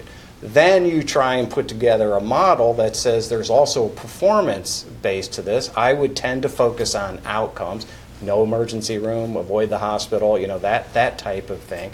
And I also think structurally, and this is just me, structurally things like, expanded hours and availability to, patients and community, that type of thing. And saying, getting some financial adjustment. And I would do this in a partial basis, some of it direct payment, some of it performance, that says, if for your patient pool, people are avoiding the emergency room, avoiding the hospital, there's an additional set of revenue that goes to you. And definitely try and get away from paying on a service basis so that this person who's at the center of this can say, I'm going to use these people to do coordination, these caseworkers to get the social determinant, types of services. I'm now talking about stuff I have no idea, but that type of thing. Is that Thank close you. enough? Yes. And a mic is coming. So I have. And can you please tell us who you are as well? Yes, I'm Natalie Lefkovich. I'm CEO of the Health Federation of Philadelphia. So I have two related questions. One has to do with the impact of these disruptive, transformative initiatives on the workforce, on the healthcare workforce. And as we all know, the primary care workforce is in distress and in psychic pain. So where does that all fit in? And the other related question, maybe related question, is this notion of going around the provider. So disruptive innovations, sort of consumerism, the use of technology, kind of self-guided care, convenient care, and then how that relates to continuity of care and the ultimate accountability of primary care for outcomes and cost. So somewhere in there are a number of questions. Feel free to answer any or none. Okay, well, I really heard both Brian and Melinda. So, Brian, you're standing, so. So, yeah, I think the disruptive innovation, it's happening because employers are finding solutions that address a specific need. So let's take diabetes management for a second. Remote diabetes monitoring with coaches sitting at the other end when somebody spikes out of range and can coach them in the moment on how to get their blood sugar back into a normal range is making it easier for people to manage their diabetes rather than harder. There's good data coming on the back end. The problem with it is it's not integrated back in with underlying model. You can say that about telehealth. You can say that about remote monitoring for hypertension. You can say it about virtual care services for behavioral health that have really emerged in I would say, in the last couple of years. And employers are implementing these because they're not finding the solutions in the market, or you find them in pockets. And so when I've got a population across the United States, I start implementing these solutions, but they're to a point where it's like, and now you've got the system checkers, the AI system checkers as well. Where do they fit? So when we step back and we had employers and industry players in the room walking through posters of all these different solutions, from symptom checkers to on-site, near-site clinics, to the new emerging primary care models that are more capitated or at risk, to remote monitoring, to even at-home testing, screenings, to symptom checkers and other virtual care solutions. And ideally what you want, we view them as all being parts of primary care. So somebody said that we got to be careful that we don't focus too much on traditional primary care because it's changing. The needs of today's on-demand consumer are very different. And I mean, I can ask even, not just for millennials, but how many people here are Amazon Prime? All right? Okay, you don't have to be a millennial to have Amazon Prime, and that on-demand need in terms of what you get when you place an order and it's there the same day, next day. We have to, as a health industry, we lag every other consumer-facing industry in meeting the needs of today's consumer. So the other thing that was up on that wall was online scheduling, same-day service. And so when you start looking at what that consumer experience should be, ultimately you want all of that, ideally you want it all integrated in. You want virtual care seamlessly integrated in with your primary care team. And so we're still unpacking everything that came out of that meeting. I'm just giving you some of the highlights. But the intent is, what employers would desire is that this is what is all integrated into primary care as opposed to going around the system. The going around the system is because the system is very inconsistent in its ability to deliver on these things. And quite frankly, the payment structure isn't set up to do it, right, in terms of what we provide today. And one simple example of why this payment issue is such a big deal.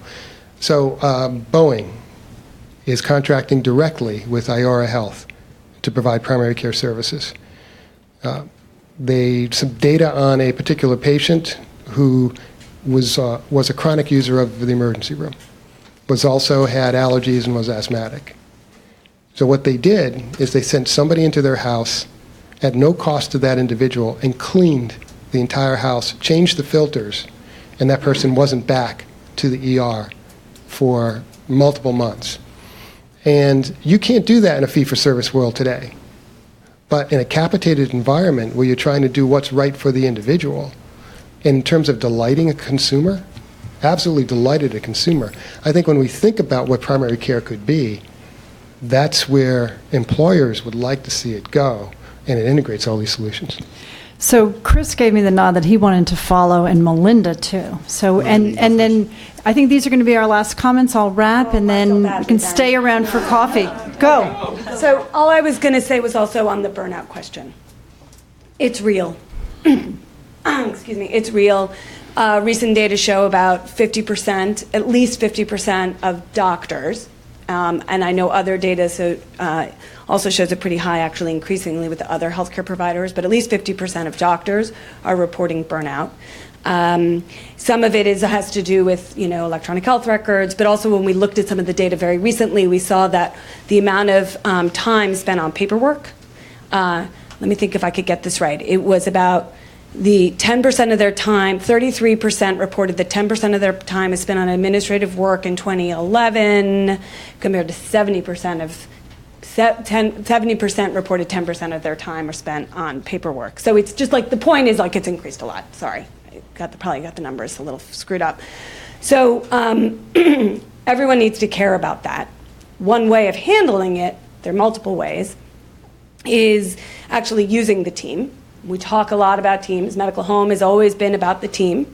But really kind of changing the culture through education and residency programs, but then also those in practice, and rewarding the team. And then the payment models actually reflect that too, need to reflect that too. So then there's just two other really quick things. It's like we have these conversations and kind of thinking about the disruptors and the technology. And the technology is not always about a device. Right, the technology. The disruptors are also about these models, Iora, Allidae. Right, it's also health service, and part of it is, this will come as no surprise to you, but that the client for the disruption is the payer or the employer, but the people who have to implement it are the providers. So kind of actually bringing them along, and then Brian raised a really great point about actually trying to get them to come on board is actually really about the patient. And so there's just always been, in addition to all the misaligned incentives in terms of how we pay, even how we market, how we sell, how we innovate. It's like, well, we go to the client because we're trying to make money, because we're trying to get an IPO sometime in the next 3 years, and that means I'm going to focus on Medicare Advantage plans. or commercial employers, and I'm not really thinking, and it's not that I don't care, it's just that how these things kind of get misaligned. So I just wanted, and then on the disruptors, the last thing I was going to say, because I have been sitting in all these meetings, people who've been monitoring and tracking and looking at the market, whether it's Medicare, Medicaid, others on the disruption piece. It's not that providers are left out altogether. It's just that what's a lot of the new really innovative models and what they seem to be increasing is that the initial triage is through some kind of technology and through an AI thing, an AI chat bot. I don't really know. I'm totally beyond my area of expertise, but through AI, okay, some algorithm. But then actually you get to a point where you need and you can call a clinician. But then it's the same, it feels to me like it's the same conversation we were having when retail clinics were entering the market. So you talk to some clinician, but is it your clinician? Or is it someone on your clinician's team? And is it someone with whom you'll have an ongoing personal relationship? And so maybe not. And so that's where, we have, that's also just so it's not the clinicians, but it's that longitudinal. And so we still have a lot to do on the value case of primary care. When we talk about the value case of primary care, we also still have to do a value case of like making sure that some of those core components that Barbara Starfield laid out that's part of the value. So, sorry, that was a lot. Thank you. Chris, you're the last word, and then I'm going to wrap. All right. Just a couple points. We've got to be careful not to drink the punch that we're going to innovate our way out of this solution. The reason that I think that we're talking about innovation, one is changes in technology, but the other is because the largest payer in the country is changing the way that they pay the providers.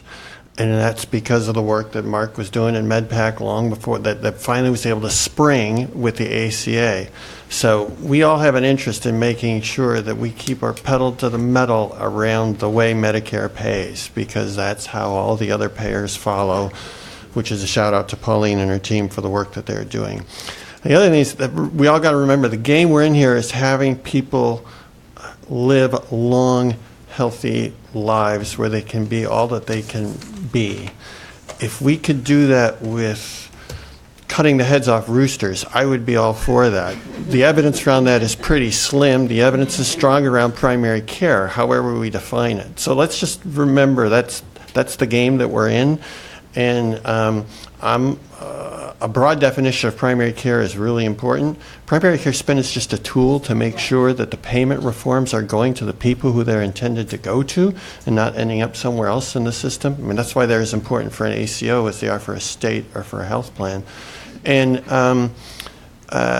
we've got to, we can't be fixated, as people said, around it, what exactly is in the bucket, we can be broader around that. But let's remember the game that we're in, which is trying to help people live long, healthy lives. And there's all the evidence in the world, not here, that primary care is a way to get there. Okay. Well, I think we've heard from Chris about the importance of us all staying close and helping to shape what happens with Medicare, because they're such a big player in the market.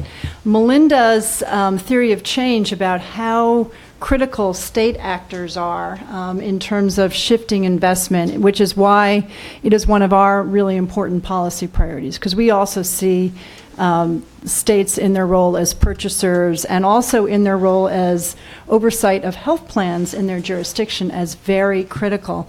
We're going to be taking the research report results on Friday to a call with state leaders.